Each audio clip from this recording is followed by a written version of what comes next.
ay gift of immunity. Ngunit para lamang ito sa aking pinakamabuting housemate.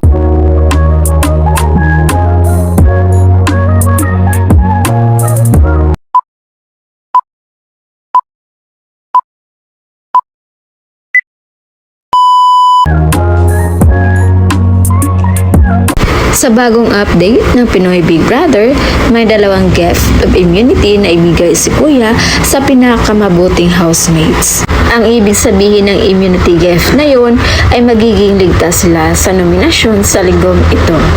At based sa sinabi ng mga housemates, nung nakausap nila si Kuya, 3 doon ang deserving sa immunity na yon. Isa sa mga hula ng mga netizens ngayon na posibleng magkaroon ng immunity gift ay si Sofia Pablo. Dahil ayon pa sa kanila, ito yung housemate na pinakamabuti dahil ito halos ang nag-asikaso sa mga housemates sa bahay ni Kuya. Pangalawa sa kanilang hula ay si Caprice dahil based sa violation na nagawa sa loob ng bahay ni Kuya, ito ang tanging housemate na may isa lang na violation na nagawa. At posibleng ito yung maging basihan ni Kuya sa may pinakamabuting housemate.